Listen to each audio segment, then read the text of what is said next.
That brings us over to the tag division, starting with the continued feud between LAX and AMW. If you remember, this started heading into Bound for Glory when Hernandez hit the border toss on Gail Kim. Now with added Petey.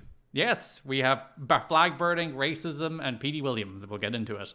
On the October 26th Impact, the Naturals challenged LAX for the NWA World Tag Team titles. This is the rematch, or the match that they get from winning the Gauntlet match all the way back at No Surrender, when they won that match to become #1 contenders. This is their shot, and they lose in 2 minutes. Yeah. Well, because they haven't had their mean streak yet. That's true. They're still kind of baby faces until this match. Mm-hmm. And they're firmly heels afterwards. And they're cool, finally. You're into the Naturals. They've won you over. I like the Naturals. They got the long pants now. The gear's looking good. They look like little pricks. They're wearing leather jackets. Up Bully Ray. Is it just because they're beating up Bully Ray that you're like, oh, maybe I'm into this? No, it's because they look like the Young Bucks. They do. That was like a comparison that people did used to make all the time. I mean, yeah, of course. I mean, it's a specific, not stereotype. What's the word I'm looking for? Archetype, yeah. They replayed the border toss on Gail Kim. AMW jump LAX during their entrance and brawl all over the building. I like the way, like, the LAX are jumped before the match and the Naturals still lose in 2 minutes. And they beat the fuck out of him. Security eventually ejects AMW. The Naturals run wild before Andy Douglas is jumped to the floor. Homicide drops Chase with the Gringo Killer. Conan hits Douglas with a slapjack. And Hernandez border tosses him for the win. Douglas just looks shell-shocked at the top of the ramp. Shane Douglas, that is. As the LAX celebrate. The November 9th Impact, TNA and West throws us some footage of AMW doing an autograph signing. They're just signing some 8x10s when suddenly LAX appear from nowhere, attack them. They smash Harris' wrists against a rail and then border toss Storm into a wall. It kind of rules. I do think they added little like splat noise when he hit the wall. I don't know. It just, the Homicide like crawling up from behind that wall and jumping is very funny. You would be pissed if you were next in line for an autograph. Oh, hopefully LAX then started signing autographs. Or they started like ripping up other people's autographs. So no one gets one, and it's fair. Later in the show, LAX's music hits. Conan says nobody jumps LAX from behind. LAX calls out to PD, who's leaving after the match, because this happens straight after the PD Williams Austin Star Johnny Devine match. He calls out to PD and asks, hey PD, you're not American. You want to burn the flag next week? And PD's like, yeah. PD's like, I guess. I mean, like, not really like super Canada pilled anymore, but I'll give it a shot. Conan says the American flag stands for lies, exploitation, and racism, so he's going to spit on it, he's going to urinate on it, and then he's going to burn it. And we will have nothing to say about any of those statements. That brings us to the prime time special, November 16th. Eric Young opens the show, leading fans into the Impact Zone to celebrate going prime time with this 2-hour special. Eric Young says he has a big announcement. LAX's music then hits, which causes Eric Young to scream, "Sniper! Sniper! Get out!" as he runs out of the building. Tremendous bit. Conan says they're militant thugs 24/7, 365. This country has turned its back on the immigration issue for too long, so Conan tonight has a message. He's going to burn the flag. AMW's music hits. They brawl for a bit. They face down Conan. This allows LAX to regain the advantage, but Gail Kim arrives and hits a top rope Rana on Homicide. She tries to Rana Hernandez too, but then he maneuvers her back into border toss position, but then Harris makes the save as AMW stand tall after Storm super kicks Hernandez. This specific LAX segment this week.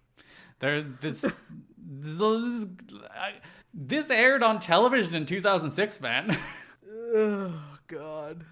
Can you imagine if a wrestling feud was based around a character going on TV being like this country has turned its back on the immigration issue for too long? It would take it. Even like Eric Young doing the sniper bit would probably get him cancelled these days. So later in the show, Christy Heavy is chastising LAX about threatening to burn the flag. Not only is it immoral, it's also a federal offense. That's why they're going to get Petey to do it. Yeah, he's their patsy. He's their pizza. Yeah, I think that's legitimately it. Conan says stop being such a patriot and be a journalist and follow them. Petey walks up and goes with them. So again, later in the show, we go back to the flag burning. Christy Hemme is trying to get them to stop. This is for all the exploitation and racism and stealing of land and everything they've done to their ancestors. Conan is like, Petey, I'm going to let you do it, as Hernandez like gasses it up. Petey then monologues about all the things the flag represents. Politics, war, greed. But it also represents one more thing. And Conan just like sagely nods his head and is like, yeah, racism. His delivery of that fucking killed me. Because it's so obvious Petey is like setting up but Conan is like, speak, racism. Speak on it, Petey. Petey says no, opportunity. Huh? He came to this country with a dream, and this country gave him a chance to fulfill that opportunity. Petey says they can burn it over his dead body, and then launches the blowtorch into the distance. They jump Petey to try and get the flag back to burn it anyway, but then sirens appear, and Conan says, it's the Popo, before LAX flee. As then Mike Tenay does a little speech about what Conan was trying to do, but then Petey is a real American hero. I've always said this. I think, when I think of America, I think of the hot dog eating contest. Yep.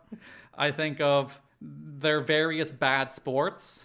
Uh-huh. I think about their cult-like relationship with college football. Mm-hmm. And I think about real American hero Petey Williams. So true.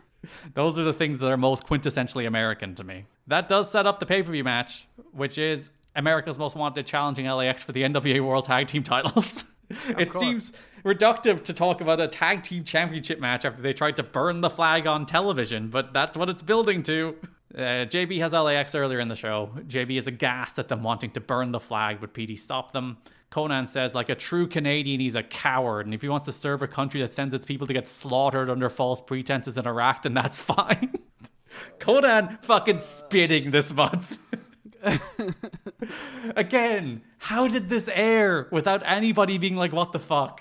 Oh, God. He says it's his constitutional right to burn this flag, and no amount of emails or long-distance phone calls can stop them. JB is like, you know Jim Cornette's real mad about this. And Conan is like, screw Jim Cornette, we don't take orders from no white boy. Hell yeah. I do wonder, obviously the emails and long-distance phone calls thing, I do wonder like how many complaints they did actually get about this, how many like calls and emails to Spike TV there were about like threats to burn a flag on national television. They didn't do it. They threatened to do it, though. Later in the show, JB has AMW and Gail Kim. LAX tried to take them out after burying them in the Mexican flag, but they're still here. But then Conan tried to burn the American flag, and that's truly too far. Harris says they may have never been America's favorite, but they will always be America's most wanted. Bah. Storm says the First Amendment protects them from the government, but not from AMW. Bah. He then gets a little racist doing fake languages, and then gets a lot racist by saying LAX are only good at swimming and drywalling. Not a bar. Gonna say, not a bar on that one. It was going so well until the racism. And that does bring us to the match in which LAX defeated America's Most Wanted to retain the NWA World Tag Team titles. Kind of a fun little match. Yeah. They're like, these are teams that are good together. They're like a little wonky and a little dangerous, but in a good way, you know? These are like big beefy boys and also Homicide throwing their bodies at each other. In like a Sasha Banks match kind of way. Where you're like, it's a little sloppy, but it makes it better. Sasha Banks. I guess that was more that era, to be fair. Yeah, she still kind of dies, but more in a more of a structured way these days. Yeah, like it really was like a Sasha era thing that was like the matches were kind of like super dangerous. Especially, like, it's the Charlotte matches in particular. Like, those two fucking killed each other. Yeah. AMW have their slightly revamped theme here with more gongs at the start, more like hammer bongs. Conan says the First Amendment will protect them from the consequences of burning the flag tonight, as we start with the brawl at ringside. Heat on Harris, hot tag to Storm. Harris goes for the usual like left arm lariat off the ropes, but Hernandez trips as he's coming in, and they just like collide full force, and it's kind of awesome. Yeah. Hernandez hits Harris with a top rope cracker jack. Hernandez hits Storm with a rough alpha bomb where Storm just comes down on its side. Also, again, looked kind of awesome because he just kind of dumped him. They hit the death sentence on Hernandez, but Conan distracts the ref. This allows Homicide to hit Storm with the blowtorch, and Hernandez scores the pin. Homicide is about to gringo killer Gale when Petey makes the save with a pipe. Jim Cornette comes out, says LAX are guilty of gross misconduct and bad taste, calls the racism they experience perceived, which, Jim, way to deny their lived experience. Listen here, you stupid sons of bitches.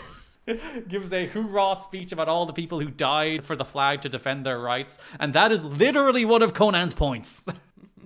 He is literally like, all these people died in vain because I don't even have any rights. Nobody has rights. That's the problem. The crowd are with Cornette for the hoorah stuff. But then he strips LAX of the tag titles and the crowd start booing and chanting bullshit. They're like, "Hey, that's a little far." It's like, we actually like them as wrestlers. We want to see them as tag team champions. Which is very funny. Cornette then says they have until Thursday to hand over the belts or they will be fired.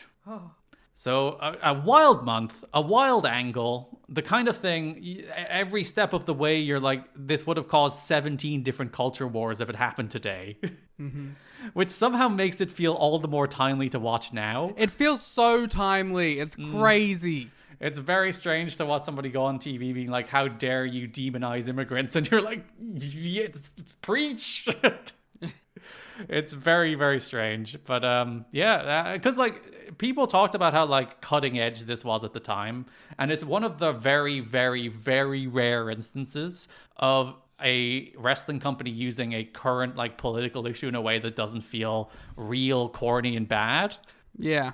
I guess the only issue being like the baby faces in hindsight do seem real corny and bad when they're like, oh, racism. That's our response to you. But like, again, like it could have just not been that. It was so close to just not being that. Because yeah, the AMW lines about like, oh, we're never America's favorite, we're always America's most wanted, and the First Amendment may protect you from the government, but not from us. That stuff is good. Yeah. And then they veer. They do veer. But interesting angle, good match.